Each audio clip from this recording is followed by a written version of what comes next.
There's a huge difference between mixing and mastering. The biggest difference is probably the approach that the engineer will take.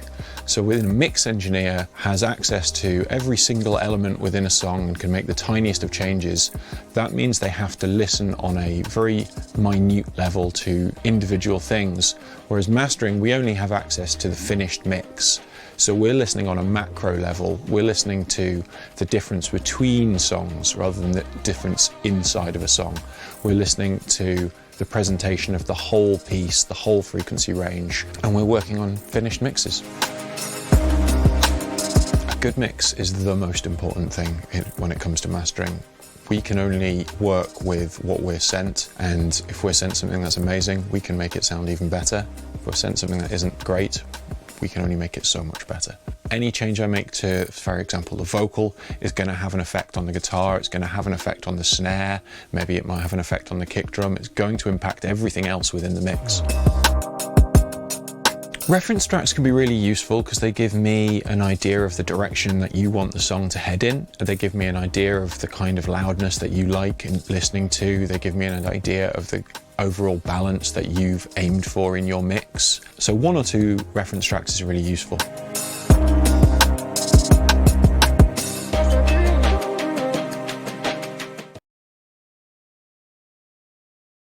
My name is Stuart Hawkes. I'm currently in Metropolis Mastering in London. Some of the highlights, the recent ones, worked on the Stormzy album, the Ed Sheeran albums, done the Avicii album, Disclosure, Rudimental, Amy Winehouse, Back to Black was probably the biggest album. And I think mastering is important to make the most of your music, you know, to make it sound as good as it can and help your music compete with everything else that's out there.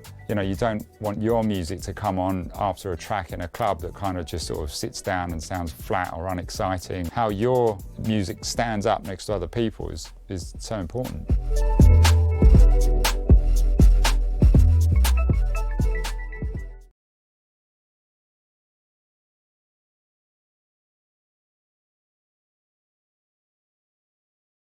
We are live now, and off to the races we go. Cool. I'd like to begin today by thanking our friends at Metropolis for making time to do this. Special thanks to Hitoshi and Stuart, of course. Thank you for your time this morning. You're welcome. Welcome, guys, and you know, to everybody joining us. I know we've got some people joining from Istanbul and some people from the UK, and of course everybody from here in India. Really appreciate you guys taking the time out to check this out. So my name is Tej. I have a company called Third Culture. We have an independent record label called Export Quality Records that we put a lot of different genres of music out on, and a bunch of pretty varied music. And we've been very lucky and very privileged to work with Stuart on a lot of our releases. And I think the jumping off point for us to get started today is really that, you know, even though these gentlemen are based in London and based in the UK and, you know, have such a prestigious discography behind them, they're very accessible, and you can totally reach out and get your music mastered at Metropolis. So I think what we're going to try to do is really learn from Stuart's experience and keep this a little bit more conversational today and keep it a little bit more fun. In case anybody has any questions that they'd like to ask Stuart, we will have 10 or 15 minutes at the end of the session. There's a chat box located on the right of your live stream. Please type in your questions there and we'll be sure to get to them at the end of the session. So without any further ado, let me introduce Stuart Hawkes. And I think most people who are here on the feed have seen his very illustrious discography, and he's been in the game for a very long time. So thanks, Stuart, and thanks for making the time to do this. Yeah, you're welcome. Good to meet you. The first thing that we're going to jump into is, how would you describe the mastering process? I suppose mostly describe it as being a kind of quality control in a way. I think it's a process where we try to get the most out of the tracks that we're dealing with to make them sound as good as they can. Some tracks need more work than others. Some tracks really, they're all over the place, and some producers, engineers have got it pretty close, but it's up to us to just put that final bit of sparkle on it, final bit of just sorting it all out, making it sound as good as it can. And also, if we're doing an album, it's how all the tracks sit together. You might have 10, 12 tracks from maybe sort of 2 or 3 different engineers or producers that all sound different volumes, different intensities, and how we just sort of bring them all together to feel like one kind of cohesive piece of work. So that's kind of a bit of what mastering is. I mean, it's also producing the master tape or the lacquer that goes off to the factory for vinyl to be pressed, the CD masters that go off to the factories, and the streaming files that go off to all the aggregators, Apple, Spotify, etc., that go off on their platforms. So it's the last bit of the process, really, the production process of just bringing the whole thing together and making it sound as good as it can. That's awesome. I think for a lot of the folks that are tuned in, we've definitely got a lot of younger producers, a lot of younger musicians, a lot of folks that are perhaps not too experienced as in their musical world so far. So I just wanted to ask you, what are some of the most common mistakes that you usually come across as a mastering engineer when mixes are submitted to you for mastering? What are some really common mistakes that producers and musicians should keep an eye out for and try to avoid as much as possible? I think really it's mixes that don't sit together very well. They're kind of things poking out, the kick drums too high, vocals too low. It's things when they're kind of just a disorganized mix, I think, is the biggest problem, because it's what we need to do is to really push the sound of the mix and push it into limiters and compressors to just get it up to, as loud as we feel it can take, because, the general market is pretty loud. And if there's anything sort of sticking out of a mix, if it's sitting wrong, then it can kind of sort of hinder that process. If you've got a really big kick drum or a big sub bass, there's only as hard as you can push them. You can only push a mix so hard before that kick drum starts to collapse in on itself or just sounds wrong. So it's important for all the elements of the mix to be sitting sort of an even level across a mix, if you know what I mean. They're to be contained and balanced, I think. So really, the biggest mistake is just mixes just being a bit, unbalanced, really, I guess. And I guess one of the main things here, right, is that at that stage in the mastering process, you're not able to correct errors that were made in the mix stage, right? Well, if you get a bad mix, you're gonna have a really tough time with it. Yeah, I mean, it's certainly when you put a mix on, and we start to work on it, you can tell instantly whether you're going to be able to get something that sounds fantastic or whether you're just trying to get something sound as good as it can. And that's very much sort of built into the mix. And And as I was just saying, the balance of the mix and how that mix works when you push it hard as well. You know, I've had plenty of producers or engineers submit tracks to me that they've got sounding just right without ever going near limiter or a compressor. So if you've got it sounding just right and you've never pushed it into a limiter by 6, 8, 10 dB, then when you do that, then it completely changes the balance of the mix, and it just, you know, it starts to sort of suffer. So, you know, you've got to have tested your mixes that they go loud, you know, as well as submitting something that's balanced and that we can work with. That kind of segues really well, I guess, into the next question, which is that, and you kind of touched on this a little bit earlier, is that, like, have you seen any like trends, I guess is probably the right way to put this, you know, like you mentioned, the general market is quite loud out there already, but you know, especially with obviously the continued growth of electronic music, for example, and that being, you know, more and more popular by the day, has that influenced the kind of masters that people are asking for? Well, yes and no. I mean, every client's different. It's some people really care about how loud stuff is, and some people just want the dynamics kept. I suppose, yeah, generally everything's got loud, but loud is just normal now. It's not, basically, if you do something that's not loud, people just think that their tracks sound small. So, yeah, the trend is volume. But, you know, I do sometimes question at what cost. I mean, I do sort of feel that sometimes when you push an album so loud, it's all very well if you're sort of flicking between 2 or 3 tracks in a playlist, but when you're trying to listen to an album and everything's loud, it can get quite fatiguing, you know, on the ears. If you're listening on headphones quite loud or in your car or whatever, you know, there comes a point where, although it's loud and impressive, are you enjoying listening to it? Or do you miss the dynamics? You know, do you want that in an album, for example? Well, yeah, ideally, but people want sort of everything. I mean, it's such a common comeback on mastering is, yeah, I love the sound of the mastering, but can you make it louder? Well, yeah, we can, and we and you know, and if clients want us to do that, and we're happy to do that. But it's, you know, it's something that in my opinion can spoil listening to something as well. I mean, I get that things have to compete in a marketplace, but we have to think about all these things and communicate with the clients, you know, what the client wants, and deliver it as best we can.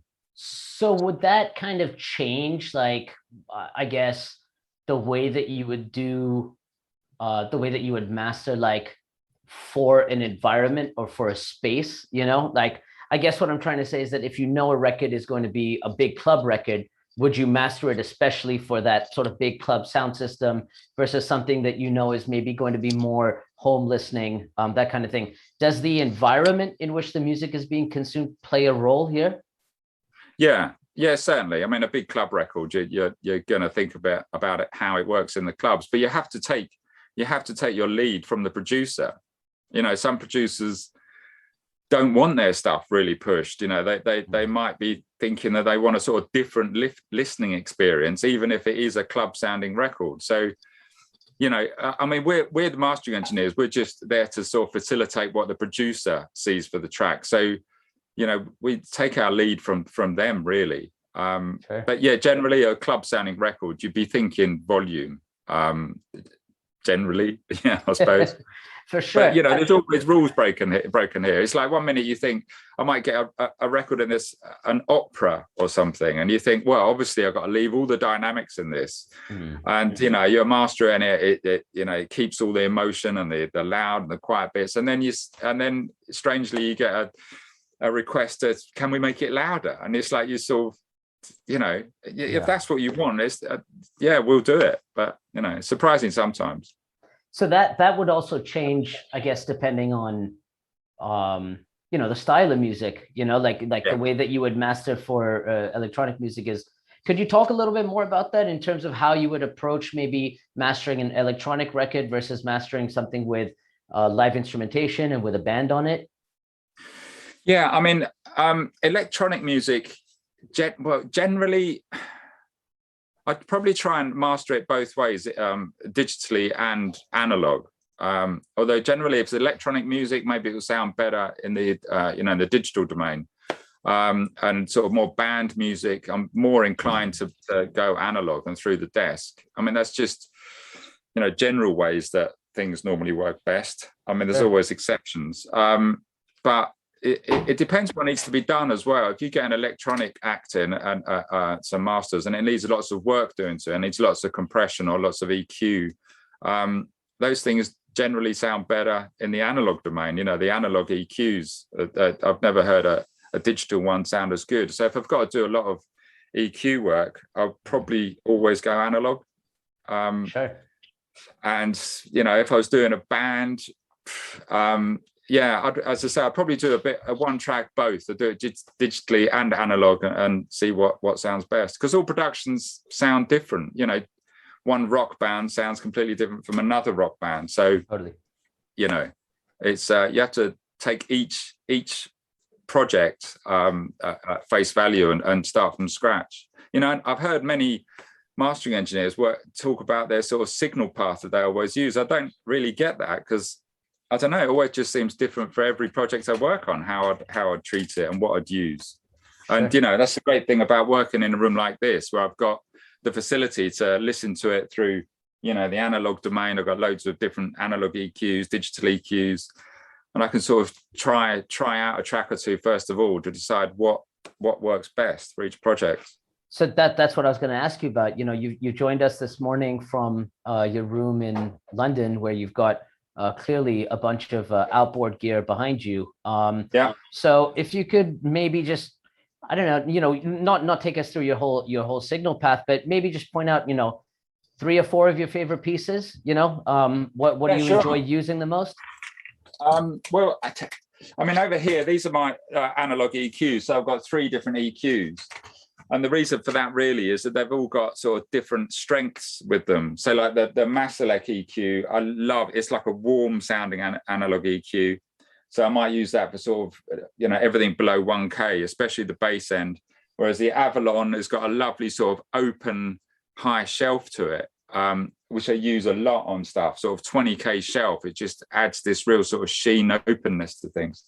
And then the Sontec, which has always been sort of regarded as the best overall EQ for mastering, is something that, I use a lot for sort of top end, not so much shelves, but everything from sort of 2K to sort of 10K. Then I've got some compressors, the Shadow Hills compressor. I don't know if you can see that over here.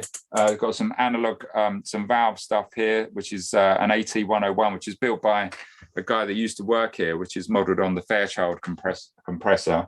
Sure. Some analog multi-band compression, a couple of A to D converters. I've recently got the Lavery A to D converter and a Prism A to D converter. I mean, the A to D and D to A converters are so important because, if you want to work analog, you've got to come from a digital source and you've got to go back to a digital source. So how you convert from digital to analog and then through your chain and then from analog back into digits is so important. So I've got, the D to A and the A to D Prisms and Laveries. And, and again, I'll sort of try it through both, see what works best and make my choice. And I suppose probably the most important bit of kit in the room, in a way, is the monitors. I don't know if you can see them. I was gonna go there next. Yeah. I mean, great big monitors, 7 foot tall. A lot of people get quite intimidated with them when they walk in the room because it's like, they think everything sounds good on a pair of monitors like this. Sure. But it's the complete opposite. These monitors are in it to show exactly what a mix sounds like. So if it sounds bad, these will show it up. It's what they do and why they're so big is that, because to produce all the frequency range right down to, your sort of 2 or 3 hertz or whatever. So can you walk us, sorry, go ahead. Yeah, after you. I was going to say, could you kind of walk us through, so you get a new mix in, you load up your session and obviously it's going out through your monitors, which are specifically geared towards mastering as opposed to mixed monitors or anything like that. What are some of the first things that you're kind of listening for? I suppose the vibe really of the track. I think I'll just put it on and have a listen. And maybe also, if there's a reference version, i.e. a limited version, how hard it's been pushed and what's been achieved in pushing it that hard, what it's done to the sound of the mix. And then just sort of listen and sort of think, does it sound crunchy? Does it sound warm? Does it sound harsh or smooth? And, and then each one of those, well, if you've got a crunchy sound, hard sounding mix, you're more likely to go analog, or you're more likely to put it through the masterclass EQ if you want to do some analog EQing. So it's just all these questions start to, go through your mind, just to sort of evaluate and put yourself hopefully into the producer's head, if they're not here, about what they'd want to change or get out of this track.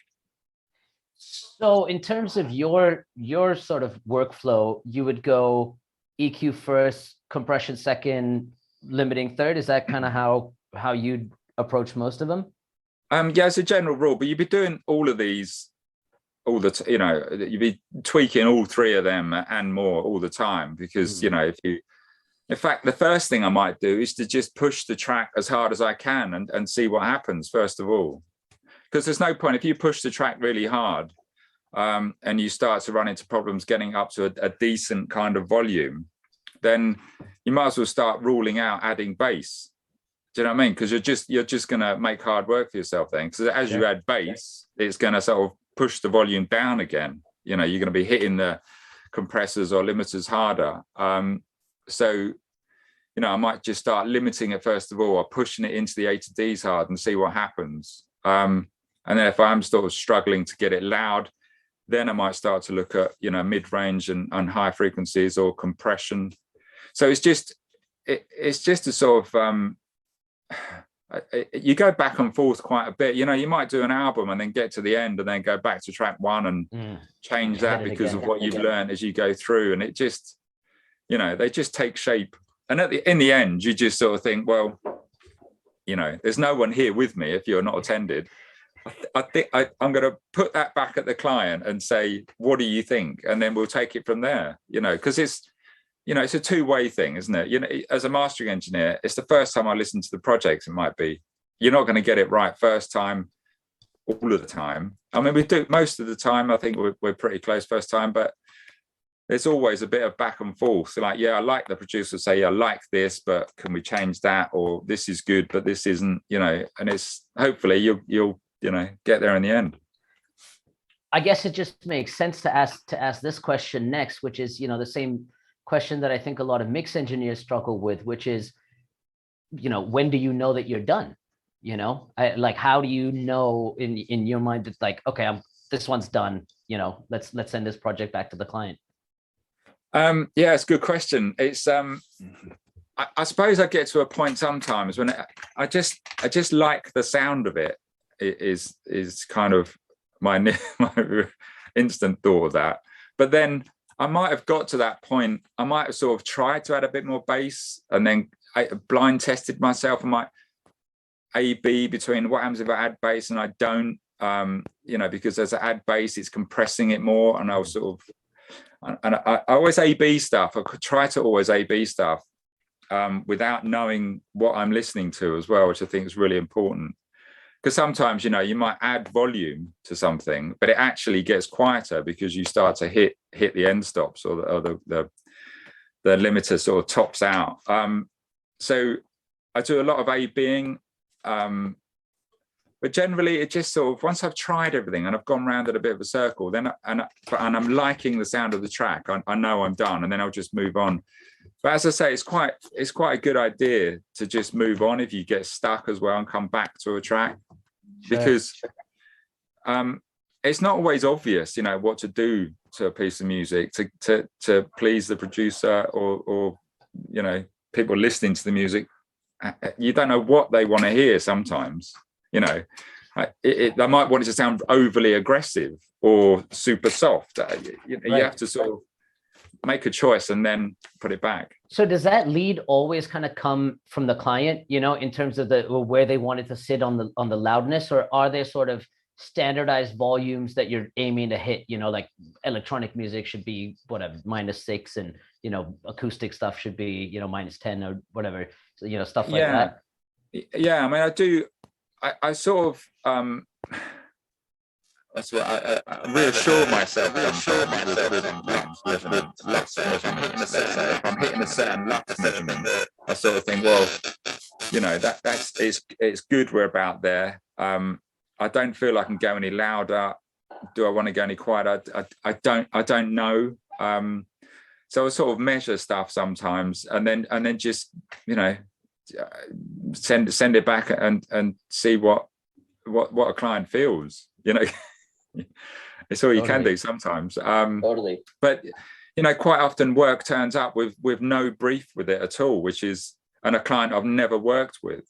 So it's hard to read sometimes how far someone wants to push their music or not, as the case may be. Because some clients, as soon as I start to limit a kick drum or limit a track and the kick drum changes shape, they sort of freak out a bit. It's like, no, the kick drum's lost a bit of its attack. Even though it might be really quiet still, they just don't want to go any further. Whereas another client might just want to, I don't care, let's just all out, let's get this up to -5 lufs, and just, that's their priority. But it's important for clients, if they're not attending, to try and convey this information with us. I mean, a ref obviously answers a lot of questions sometimes. If they've give us a super loud ref, then we sort of know what they're thinking. But without refs or a brief, sometimes you're a little bit in the dark. You've never worked with them as well. So I'd say to clients, it's really important to, one, give us a limited ref. Firstly, so we can see how far you want to push stuff. And two is so that we can see that how it sounds when it goes that loud.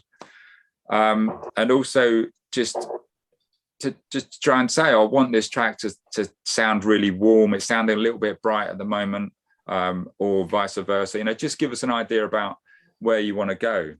Not too much information. We get some really wordy emails sometimes that get quite emotional, and it's a bit, you get a bit lost with it, because I haven't got a button that makes it more funky or something. It's, I don't know. It's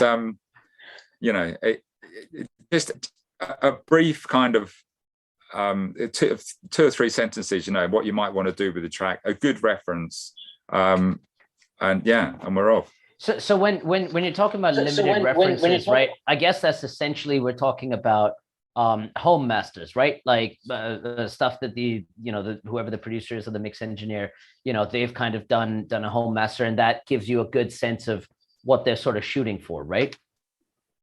Yeah, that's really important, because as I say, it also lets us know that the customer knows what their track's going to work like at a high level. When you put it into a limiter with 8 or 9 dB limiting, we know that they've heard that. Yeah. We know that they're all right with the kick drum completely changing shape, or the vocal level completely, changing in the mix. So yeah, that's really important, I would say. But also to not do too much with your reference versions. I mean, I've had many occasions where someone's given me a reference version that's really loud, and then a premaster with that's sort of 10 dB quieter with headroom, but it turns out they've also put it through a multi-band compressor and a load of dynamic EQ and 2 limiters, and then they've taken all that off and given it to us. It essentially it's a different mix to me. Totally. It's all that we should be presented with in an ideal world is a limited ref, and then the premaster without limiting, no other processing. And it's just, that demonstrates that the mix has been done thought through, and thought through and properly. Yeah, it's thought through, it's balanced, it's as they want the mix, and then they've just pushed it up in volume so that it works when you do sort of push it into a limiter. So the home reference just mix and limiting. Yeah. I mean, and sometimes as well, I've got a lot of clients that will say, here's the limited version. I used this limiter, these settings, because, limiters, if I did the same track with 6 different limiters, they would all sound so different. Limiting is not just limiting. It's that I could do projects without touching an EQ, but just by changing the EQ by the different limiters I might use, or the settings within each limiter, they all sound so different. I'm sure you've also probably. Actually, sorry, I think there's a bit of a lag, but I was going to say, I think you've probably also had some experiences where, people have been like, oh yeah, I use this VST plugin of like a piece of gear that you're sitting with the actual piece of gear there in your room, Oh, yeah, yeah, quite. And that's great because we can use the real thing if we've got a version without that on. Sure. Yeah. So, and also, how people, I don't know if you meant to talk about this or not, but just like to mention about how people, what sort of formats people give us files in to work from. If you've mixed the track at 96K, don't then spit out a 44.1K 16-bit premaster and give it to us. Right. Whatever sample rate you've worked on with the track, then we would need either a 24 or 32-bit premaster to work from. I suppose in a way it's good as well if you're going to do a reference version, to do the reference version, a limited version, to do it as 16-bit 44.1K as well. As well as and leave the premaster at a higher resolution. That's fine. But be surprised how many times we get premasters given to us at different sample rates, at lower sample rates, and the track was actually mixed that. Sure. I don't know why people would do that. But obviously, that's really important. The more data you have available, the better. The more information you have available, the better it's going to come out. In the end. Yeah, quite. And you've got Apple and Tidal, etc. They're doing high resolution versions now. Gone are the days when all of the aggregators, even if you gave them a 96K 24-bit file, they'd crunch it down. But they don't now. I think Spotify probably still does.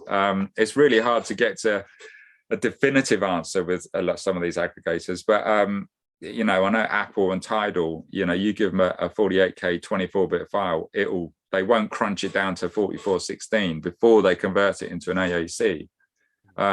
So it's more of a reason to keep your masters, your pre-masters, as high resolution as possible throughout, the whole chain. It keeps the quality there, keeps the openness. It's sort of future-proof stuff to a certain degree as well.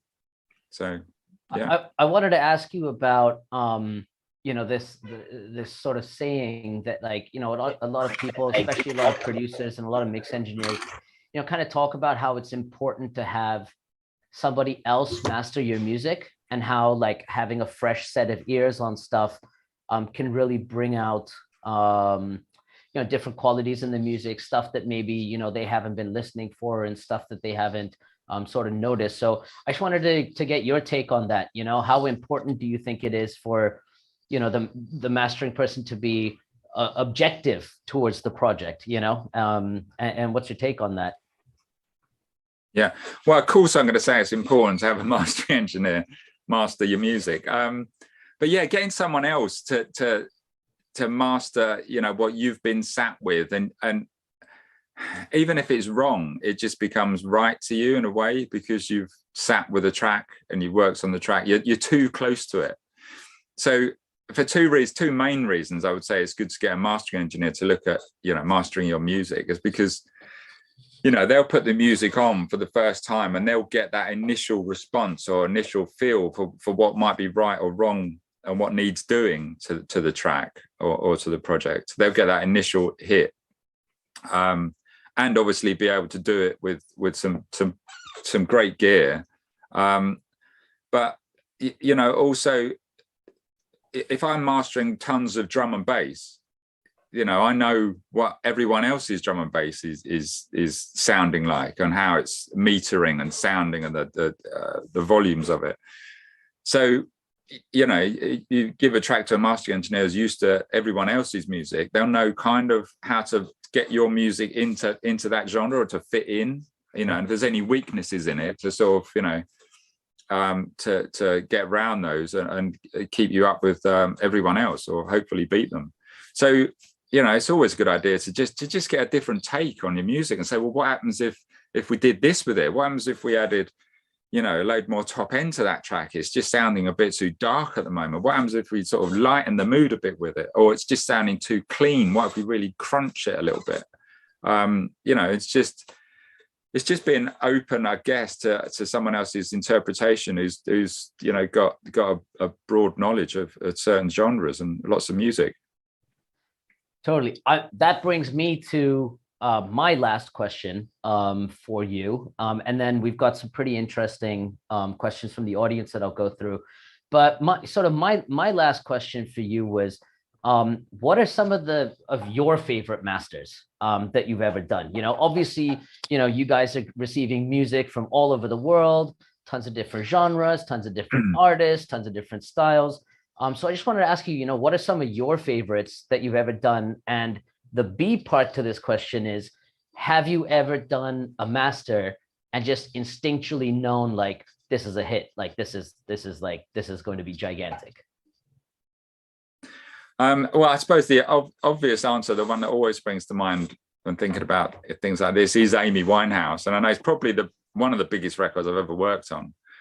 But I remember strangely mastering the demo mixes of that album. You know, I don't think I've ever mastered demos before. It wasn't really done. So obviously there was a buzz around the project to begin with. There was something going on. And I just remember thinking, wow, this is quite special, this. And for the first time ever, that I'd never done it before, I actually contacted the A&R guys, Darker Speeds at Island Records at the time, and sort of begged him to let me, you know these are demos. Please let me work on the main record when it comes through, because you know, these are fantastic. And then, you know, watching a record like that from master, I mastered that on my own. You know, no one was in the room when I did that. You don't really know. You know, a record's good, and you know it's going to be, you know, popular. But when you've mastered a record and you just see it explode and it just goes round the world, and like with Amy Winehouse, she was just in the news every day in this country after its release, you know, often for, you know, not great reasons. But it's such a journey that you go on as a mastering engineer, you know, because you feel a real part of these projects. You know, it's you know, you was there, it's incarnation, and then you're sort of, you know, throughout, people want to come back and master with you and make their record sound like Amy Winehouse. So that is, you know, that's and then the Grammys as well. We get into the Grammys with that one as well. First time I've been to the Grammys. So wow, what an experience from working on a record. So yeah, that's probably, you know, a great record to work on. But other records, you know, recently working on like the Ed Sheeran stuff, sure, is always, you know, a pleasure to work on, because you know they're going to be big records and they're going to go around the world, and it's pretty intense, you know, because it's quite a loaded situation. You know, like everyone comes to the session. You know, you've got Ed Sheeran here, you've got all the producers here, you've got the label, you've got the head of the label here. You know, everyone turns up, and it does turn into everyone else having a bit of a party, and you're sort of in the middle of it. You're sort of you never work so hard. It's so intense, and you're trying to, you know, get the most out of this record. So it's you know, there's some of the more sort of great records that I've worked on, but you know, it's always that pleasure, you know, getting tracks in and just pressing play for the first time, and like what we got here, and you know, and starting to work there, because you don't know where any of these tracks are going to go.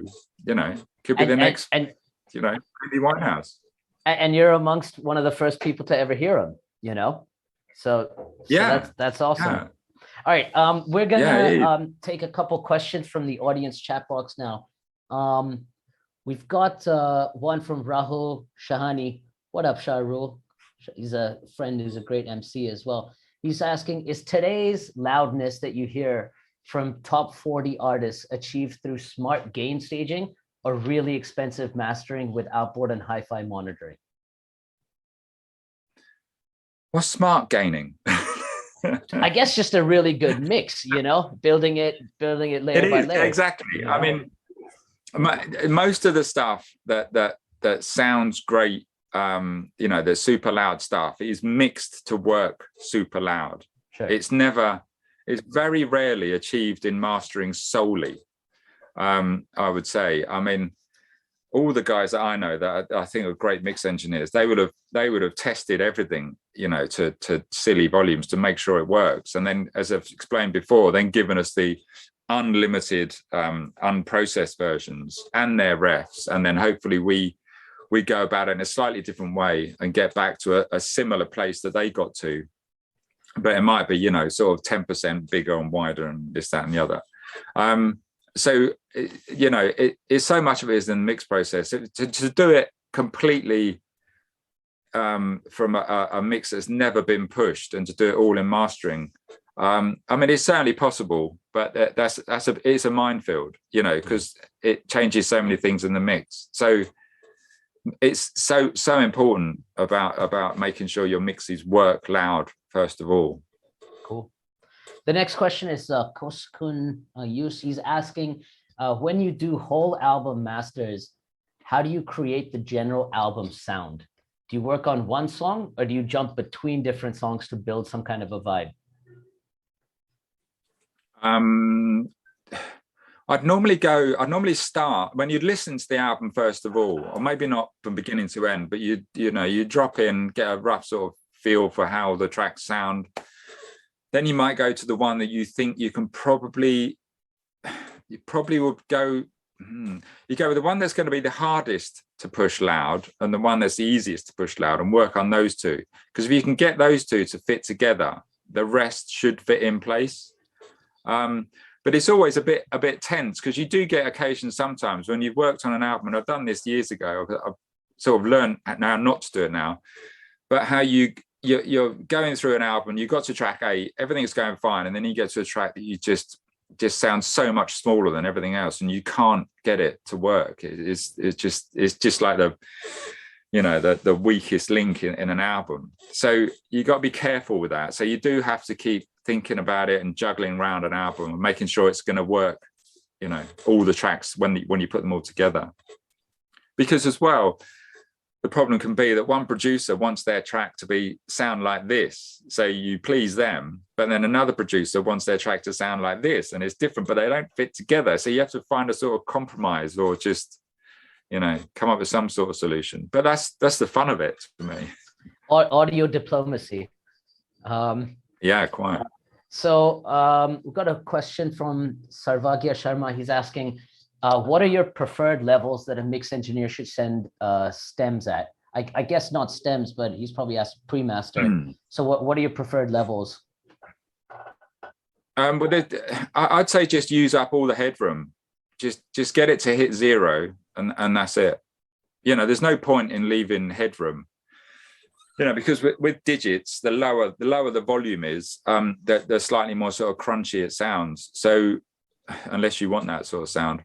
But I have, you know, on many occasions get mixes in and they've got like 25 dB of headroom or something. You know, it's crazy. Why print a mix that low? Yeah. So I would say just use up all the headroom, and then you know, nothing's been compromised and all of the range has been used. So that's interesting, because I feel like most of the time we've been told to send in something at like a -6 or like a -4, and like give you like a couple, just a little bit to work with. Yeah, irrelevant.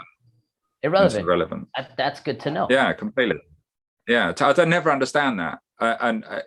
Why would you want the headroom? You know, if it's a 0 dB and you need to put some bass in or something, I can always turn it down in order to put it in. Do you know what I mean? But at least it came in with you using up, you know, all your headroom. Because as I say, the lower level, the more crunchier it sounds at digits. So, you know, I can turn anything up and down. But what I can't turn down is if you give it to me too loud and it's already truncated and clipped and everything, even if I turn that down, it's still clipped and truncated. If you know what I mean. The next question comes from Jared, and this might be a slightly touchy one for you, so I'm gonna just put that out there. He says thoughts on online AI mastering services. That, you know,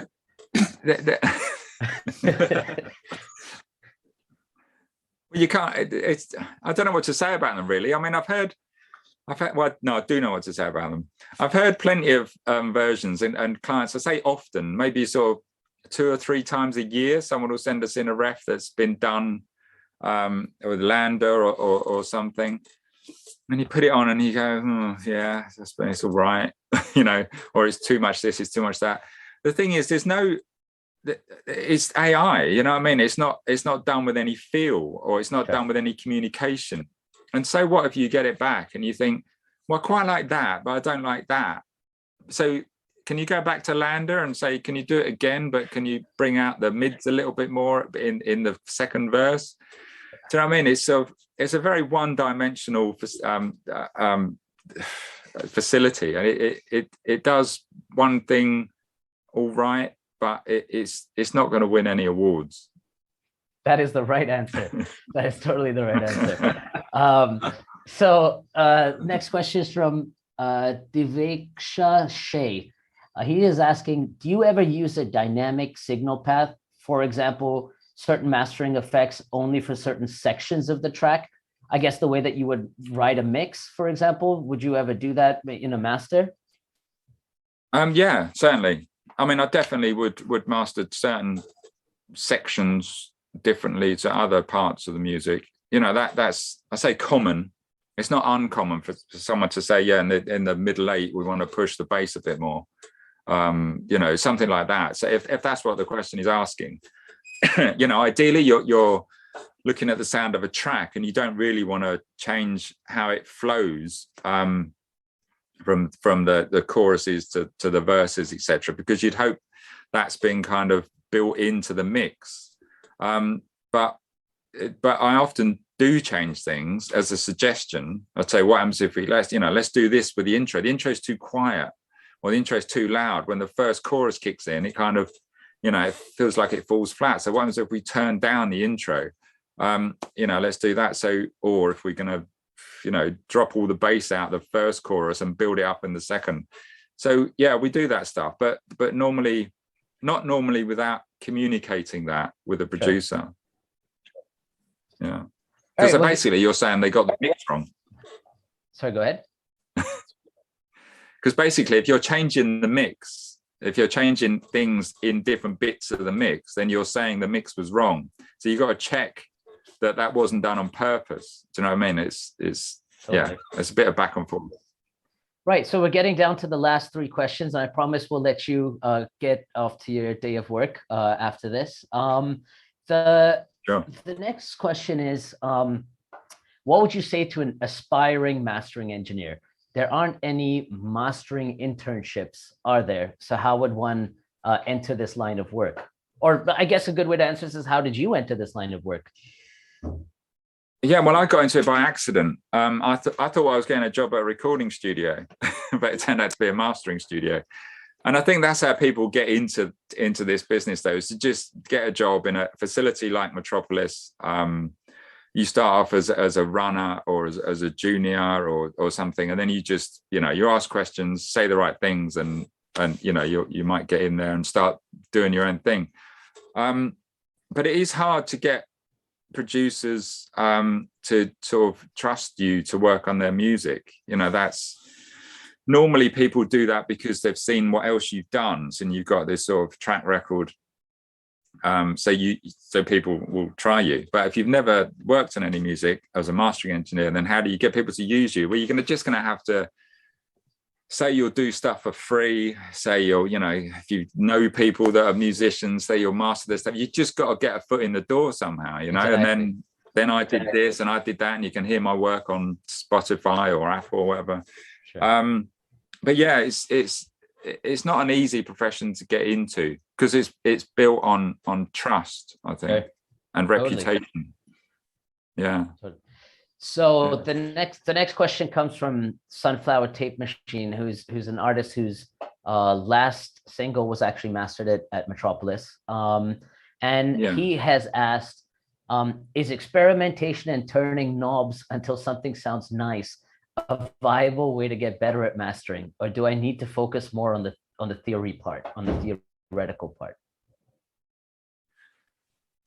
Wow, the boring answer is a bit of both, I suppose. But I mean, you can't beat just getting in there and just, what happens if I do this? What happens if I change that and push this and compress that? You know, you just got to, there's a lot of theory, but I suppose you've got to know some of the theory. You've got to know about dither and bit rates and sample rates and you know, some of that sort of stuff. But the most important stuff is just having an ear for it and just, you know, it might sound better to you, but what happens if you then play it to the client or to someone else and they go, oh, I don't like that. You've got to sort of understand kind of what most people like or what other people like as well as yourself. So yeah, that'd be my answer. So twiddle the knobs with some theoretical understanding behind it, basically. Yeah, right. Yeah, I would say. But don't, you know, there's a saying around here, if in doubt, use the flaps on the side of your head.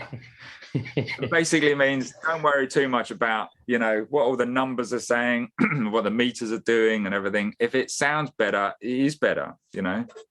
Sure. Right. I think that's about it. I wanted to thank you for your time, Stuart. Thank you so much. This was great. I hope this was helpful and educational for everyone that tuned into the stream today. There is one final question here, and I'm not going to address that to Stuart, but rather to Hitoshi, my man who is re-entering the frame here. The question is, how much do you charge to master one song and to master a full-length album? Well, I'm happy to say that we have worked out special rates with Metropolis for the Indian market.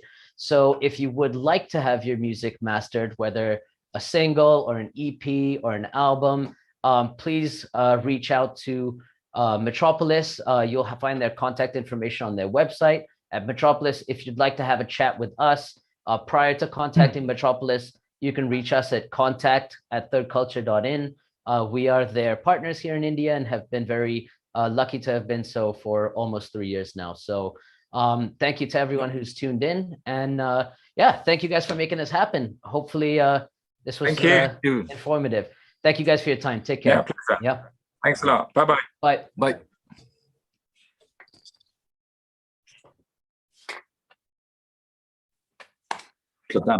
Quick.